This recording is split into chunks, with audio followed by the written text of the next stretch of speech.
Bruno, what do we do if I can't finish this? Karol G asked, her voice suddenly shaking during rehearsal at SoFi Stadium. Bruno Mars turned toward her, still holding his microphone, but the smile on his face disappeared almost instantly. Only seconds earlier, they had been laughing, running through the song again, checking the timing of the lights and band. Then Karol stopped. She tried to steady herself, took one step back, and collapsed. The music cut off. The stage went silent. Bruno dropped his microphone and rushed to her before anyone else could react. Karol, look at me. Stay with me. He knelt beside her, clearly shaken, while the huge empty stadium suddenly felt completely quiet. But what happened next made the moment even harder to understand. When Karol finally opened her eyes, she looked straight at Bruno and asked him something that had nothing to do with the rehearsal.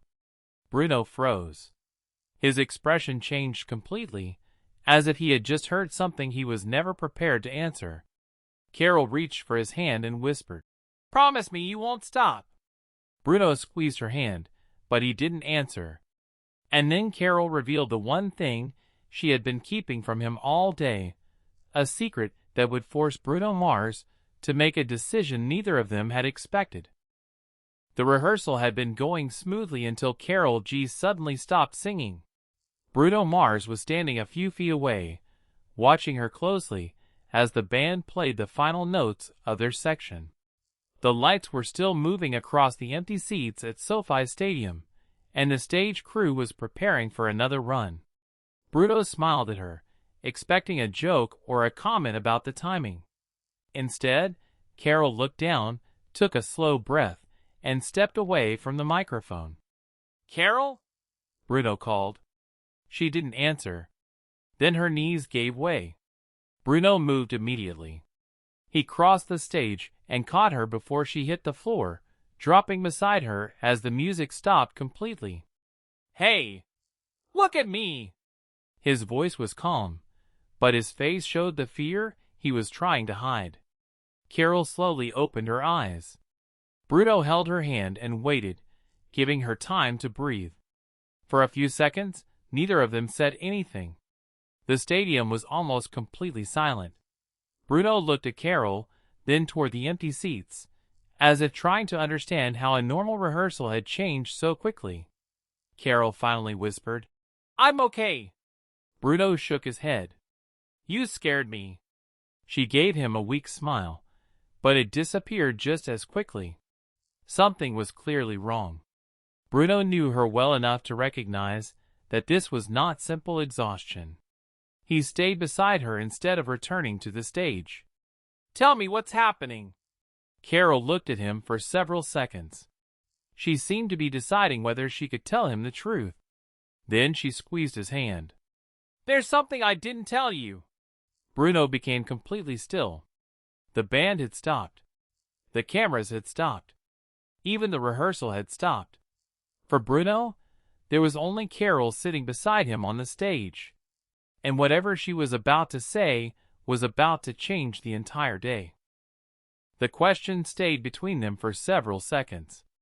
Bruno didn't pressure Karol. He simply sat beside her on the stage, still holding her hand.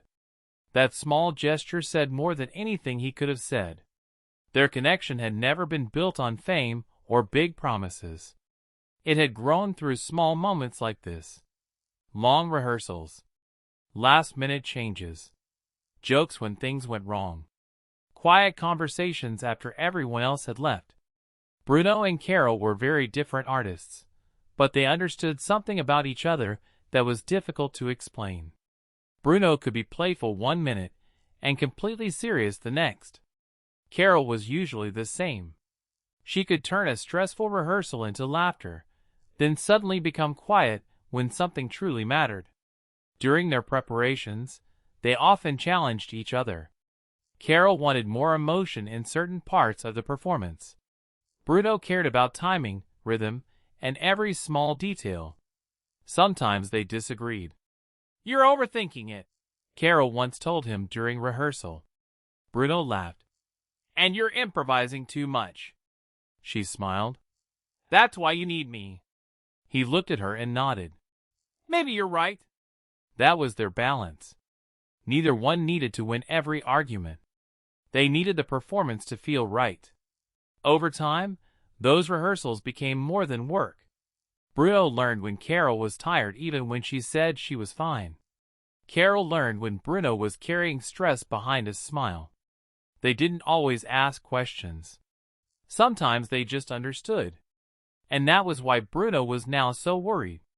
He knew Karol well enough to know that her collapse wasn't something she would simply ignore. "You don't have to hide things from me," Bruno said quietly. Karol looked at him. Her eyes were tired, but there was still a small smile on her face. "I know." Bruno waited. "Then tell me." Karol took a deep breath. She looked toward the empty stage, then back at him. "I was afraid you'd stop the rehearsal." Bruno frowned. "Of course I'd stop." Karol lowered her eyes.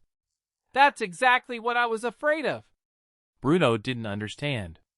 Not yet. But when Karol finally explained why she had been pushing herself so hard, Bruno realized this wasn't only about her health or the rehearsal. It was about something they had both wanted for a long time, and something Karol believed she might lose if she admitted how much she was struggling. Karol finally looked at Bruno and told him the truth. She had been pushing herself because she wanted this performance to be more than another show. She wanted it to become something they would both remember years later. Bruno listened without interrupting. He knew exactly what she meant. For weeks, they had been working toward one goal, creating a performance that felt completely natural, where their voices, movements, and energy could connect without either one trying to take control. It was not about making the biggest show or getting the loudest reaction. It was about proving that two artists from very different musical worlds could stand on the same stage and make people forget where one sound ended and the other began. Bruno looked at her and said, "You don't have to hurt yourself for this." Karol gave a small smile. "I know. I just wanted it to be perfect." Bruno shook his head. "Perfect isn't worth losing you." That sentence made Karol go quiet. She looked toward the stage, where their microphones were still waiting under the lights. For a moment, neither spoke. Then Bruno stood and offered his hand. "We can change the plan." Karol took his hand and slowly stood up. "Together?" she asked. Bruno smiled. "Together." They returned to the center of the stage, but something had changed. The pressure was gone. They no longer looked like two performers trying to finish a difficult rehearsal. They looked like two friends trying to protect something they had built together. Bruno suggested they simplify the final section. Karol agreed. Then she added one small idea of her own. Bruno listened, tried it once, and laughed. "That actually works." Karol smiled. "I told you." The band started again. This time, there was no rush. Bruno watched Karol carefully, matching her timing instead of forcing his own. Karol relaxed and followed his rhythm. For a few seconds, everything felt right. But neither of them knew that the decision to slow down would soon lead to something neither had planned. Because just as they reached the final part of the song, Karol noticed Bruno suddenly stopped singing. He was staring toward the front rows of the empty stadium. And whatever he had seen made him turn back toward Karol with a completely different expression. Bruno didn't move.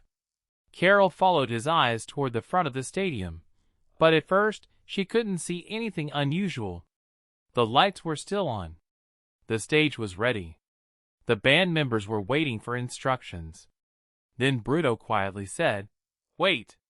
Karol looked at him. "What is it?" He pointed toward the side of the stage. There was a small bag sitting near one of the monitors. Karol recognized it immediately. It was hers. She had left it there earlier. Bruno walked over, picked it up, and brought it back to her. "You forgot this." Karol took the bag and suddenly looked uncomfortable. Bruno noticed. "What's inside?" She hesitated. Nothing. Bruno gave her a look. Karol, she sighed. Just personal things. He didn't push. Instead, he handed it back and returned to his microphone. The band started again, but the mood had changed. Karol was quieter. Bruno kept watching her between lines. Then, halfway through the song, Karol stopped again. This time she didn't collapse. She simply stood there, breathing heavily, one hand pressed against the microphone stand.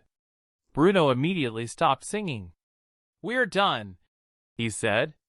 Karol shook her head. No. Keep going. No. His answer was firm. Karol looked frustrated. Bruno, please. He stepped closer. I said no. For the first time that day, they disagreed. Karol wanted to continue. Bruno refused. The band stopped behind them, leaving only the low hum of the stage equipment. Karol looked away. You don't understand. Bruno lowered his voice. Then help me understand. She stayed silent. He waited.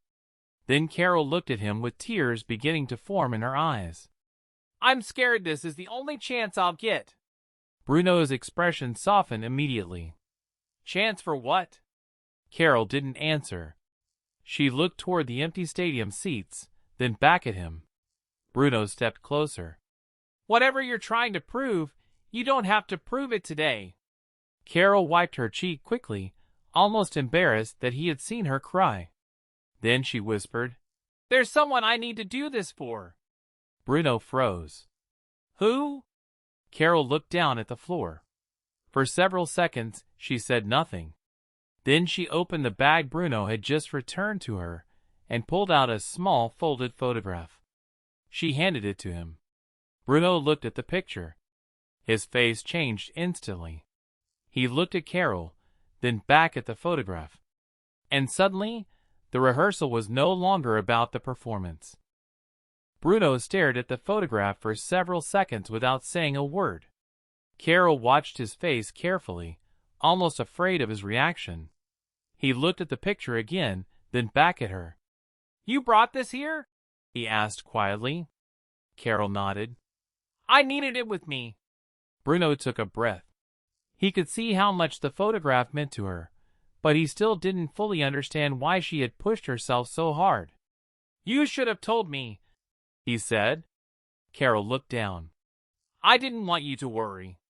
Bruno gave a small shake of his head. I was already worried. That answer made Karol smile for just a second. Then the smile disappeared. She admitted that she had been carrying the photograph because it reminded her why she wanted to finish the performance. She had promised someone important to her that she would give everything she had on that stage. Bruno listened, but he could see the problem. Karol was turning that promise into pressure. You're trying to keep a promise by hurting yourself, he said. Karol looked away. Maybe. Bruno sat beside her again. This time, there was no argument. No music. No rehearsal. Just the two of them sitting under the stage lights. Bruno finally said, Then we change the promise. Karol looked at him, confused. What do you mean? Bruno held out his hand. You promised to give everything. That doesn't mean you have to destroy yourself. Karol stayed silent. Bruno continued, We can finish this together. But only if you're okay. She looked at his hand, then slowly took it. And if I can't? She asked. Bruno answered without hesitation. Then we stop. Karol's eyes filled with tears. She nodded. For the first time that day, she seemed to accept that she didn't have to carry the whole moment alone. Bruno stood and helped her up. They walked back toward the center of the stage, but neither of them returned to the original plan.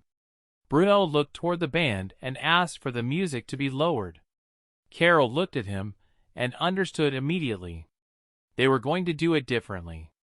No pressure. No pretending. No trying to make the moment perfect.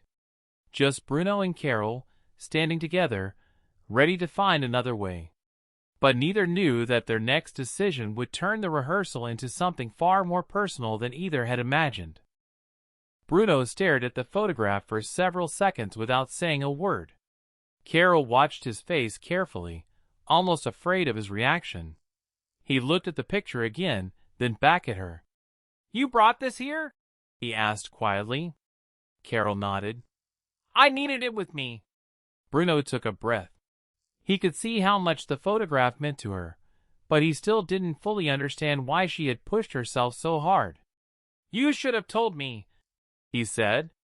Karol looked down. "I didn't want you to worry." Bruno gave a small shake of his head. "I was already worried." That answer made Karol smile for just a second. Then the smile disappeared.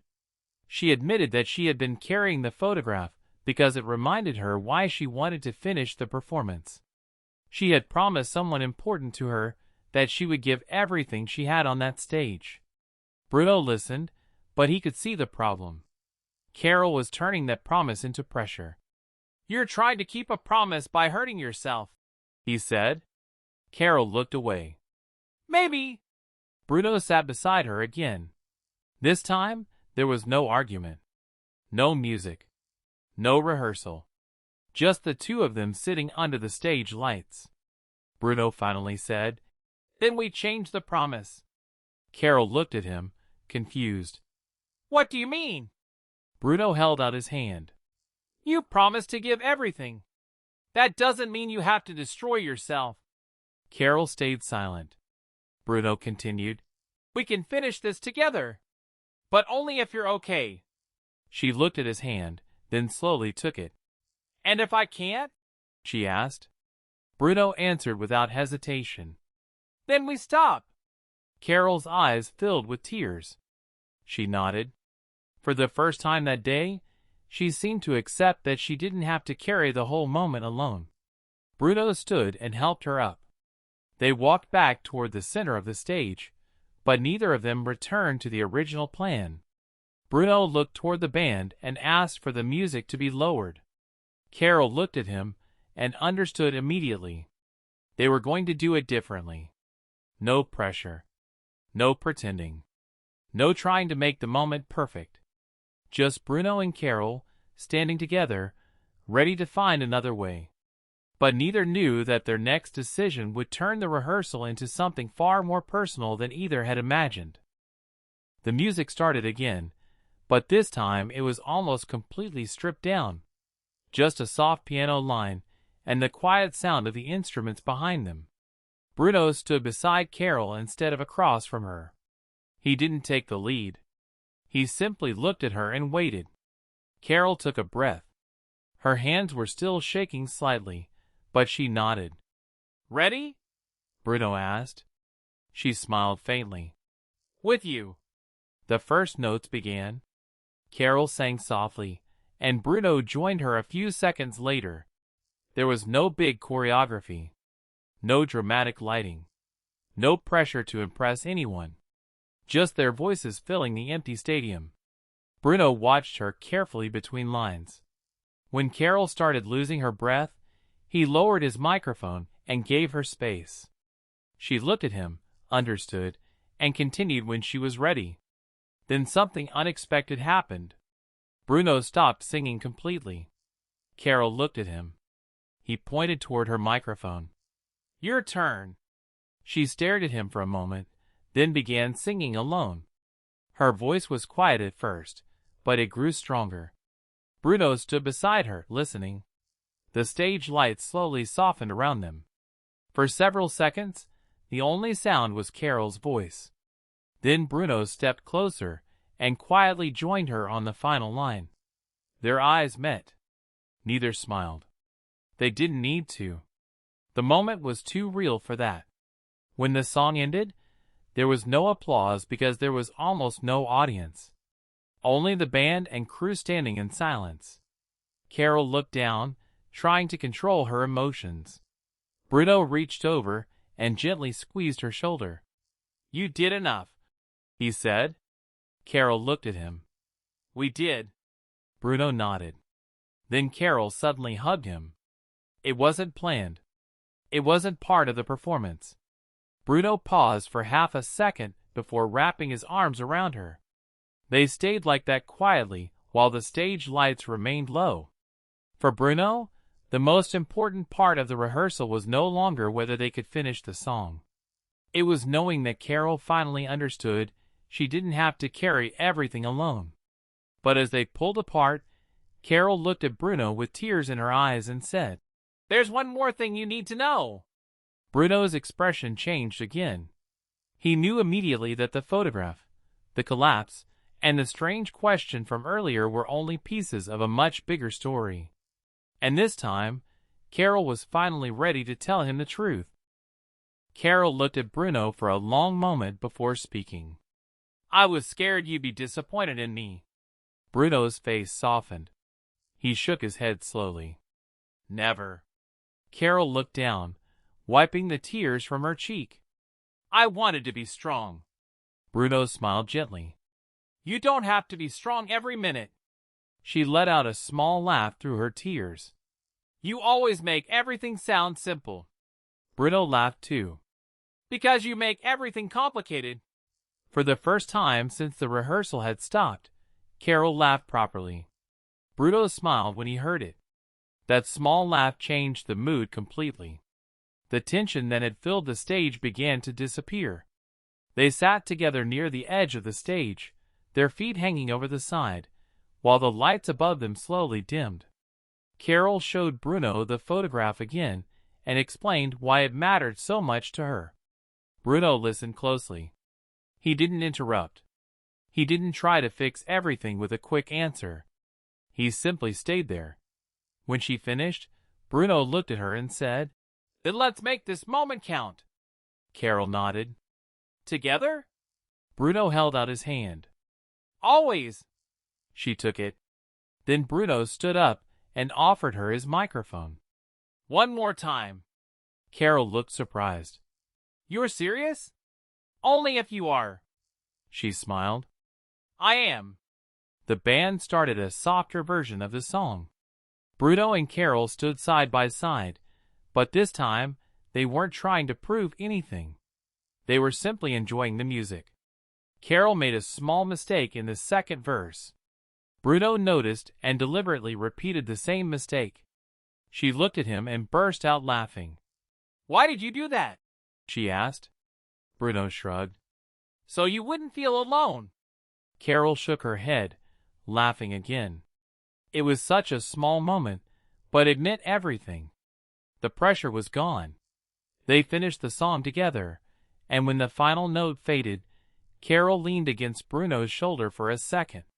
Bruno quietly said, "You okay?" She nodded. "Now I am."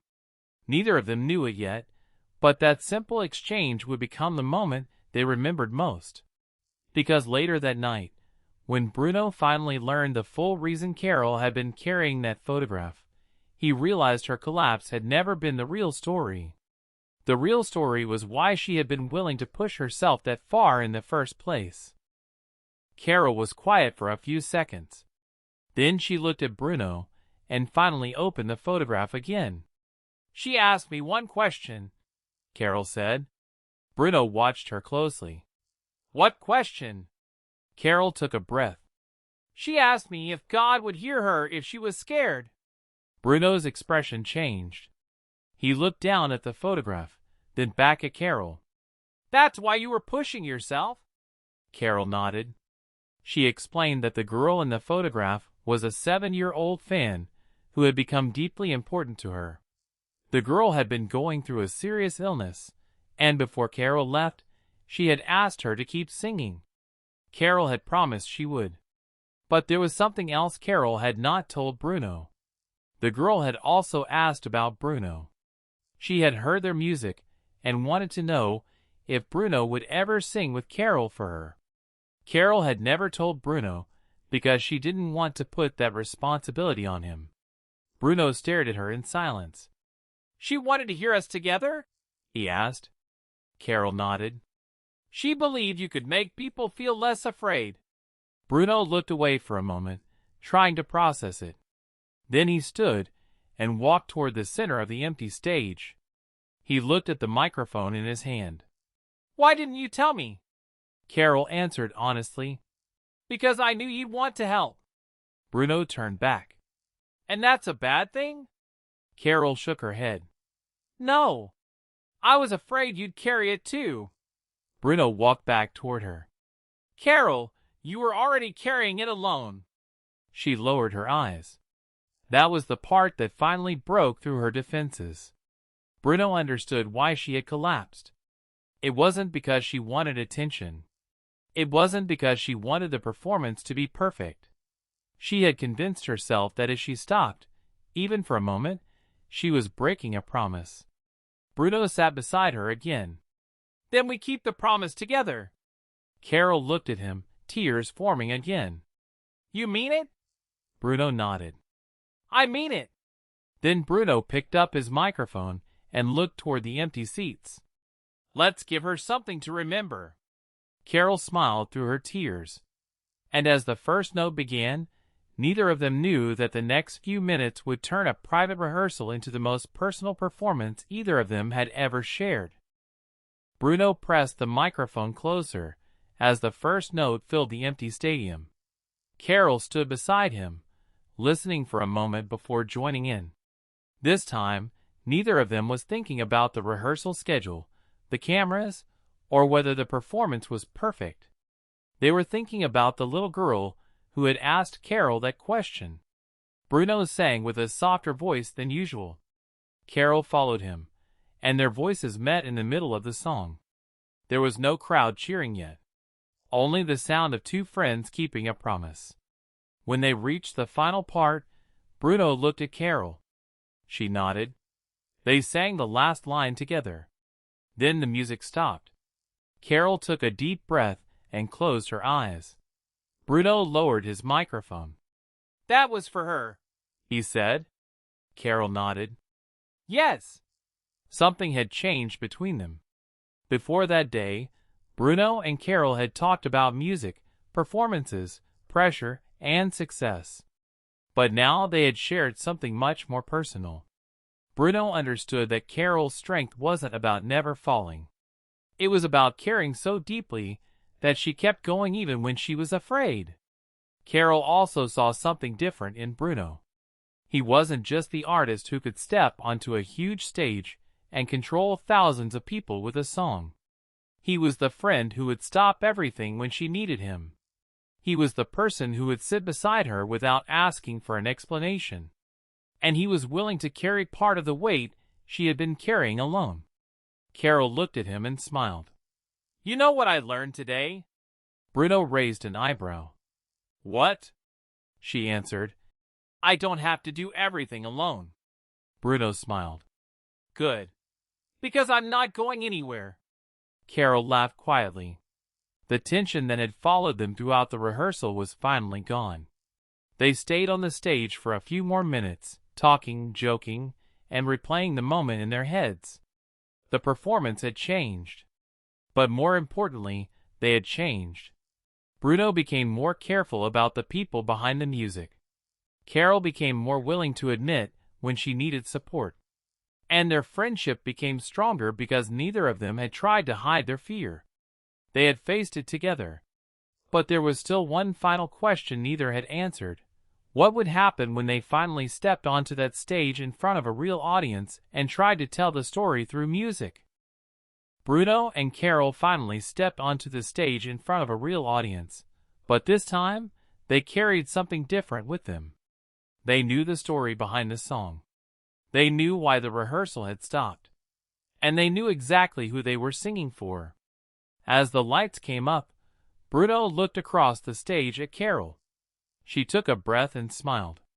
He nodded once. No words were needed. The music began. The crowd reacted immediately, but Bruno and Karol stayed focused on each other. They moved naturally, sharing the stage instead of competing for it. When Karol reached the part where her voice usually became stronger, Bruno stepped back and let her have the moment. When Bruno began his section, Karol stood beside him, smiling with quiet pride. Then came the final part. The lights dropped. The crowd became quieter. Bruno turned toward Karol and held out his hand. She took it. Together, they sang the final line. For a few seconds, neither moved. Then the stadium erupted. Karol looked at Bruno with tears in her eyes. Bruno smiled and squeezed her hand. They had done it. But the biggest victory wasn't the reaction from thousands of people. It was what had happened between them before they ever reached that stage. Karol had learned that asking for help didn't make her weak. Bruno had learned that sometimes the most important thing an artist can do is stop the music and listen. Their friendship had changed because of one difficult day, one interrupted rehearsal, and one promise they decided to carry together. Later, away from the stage, Bruno and Karol sat quietly and watched a recording of the performance. Karol smiled when she saw the final moment. "We really did it," she said. Bruno looked at her and answered, "We did it together." Karol nodded. There was no big speech after that. No dramatic celebration. Just two friends sitting side by side, knowing that the moment meant more to them than anyone watching could ever fully understand. And maybe that was the real legacy of that day. Not the performance. Not the applause. Not the headlines. It was the simple reminder that behind every famous voice is a human being who sometimes gets tired, gets scared, and needs someone to say, "You don't have to do this alone." For Bruno Mars and Karol G, that became the promise they carried forward, not just into their music, but into their friendship. And whenever they stepped onto a stage together after that, they remembered the day the music stopped, because that was the day they truly learned why they were singing. But the story did not end when the lights went down. Long after the crowd had left and the stage at SoFi Stadium had gone quiet, Bruno Mars and Karol G were still carrying the same moment with them. The rehearsal that was supposed to be about music had become something much more personal. Karol had learned that she didn't have to hide her fear behind a smile, and Bruno had learned that sometimes friendship means stopping everything before the music can continue. They never forgot the moment Karol collapsed, the silence that followed, or the promise they made afterward. And perhaps that is why their connection felt different from that night on. They could perform in front of thousands of people, but they knew the most important moments often happened when nobody was watching. Bruno once looked at Karol and said, "We don't have to be perfect." She smiled and answered, "Just honest." That was enough. The stage lights could fade. The crowd could go home. The cameras could stop recording. But the promise remained. Because sometimes the most powerful part of a performance isn't the song people hear. It's the person standing beside you when you can no longer sing alone. And somewhere inside that unforgettable night, Bruno Mars and Karol G discovered something neither fame nor success could give them. A friendship strong enough to survive the moment when the music stopped. But what if the moment Karol G collapsed was never the real reason the rehearsal stopped? What if the most important part of that day happened after the microphones were turned off? Bruno Mars could have walked away, the band could have packed up, and the rehearsal could have ended there. Instead, Bruno stayed beside Karol. He listened. He waited. And when she finally told him what she had been carrying, he didn't try to fix everything with a big speech. He simply said, "We'll face it together." That sentence stayed with Karol long after the lights went out. Because for someone who had spent so much time trying to be strong, having a friend willing to stand beside her without asking for anything in return meant more than any performance. Bruno also walked away changed. He realized that the people beside him on stage were not just voices, musicians, or performers. They were people with fears, promises, and stories that the audience might never see. And Karol realized something just as important. Asking someone to stand beside you doesn't make you weak. It means you trust them. So when Bruno and Karol finally returned to the stage, they weren't trying to create the perfect performance anymore. They were simply two friends keeping a promise. The crowd heard the music. They saw the smiles. They saw the emotional final moment. But they never saw everything that happened before the first note. They never saw Bruno kneeling beside Karol. They never saw the fear in his eyes. They never knew how close the entire performance came to ending before it even began. And maybe that is what made the moment unforgettable. Because sometimes the biggest story isn't what happens under the spotlight. It's what two people choose to do when the spotlight disappears. For Bruno Mars and Karol G, the music stopped that day. But their friendship became stronger because of it. And the next time they stood together under the lights, they didn't need to prove anything. They already knew the answer to the question that had started it all. When one of them couldn't keep going alone, the other would stay.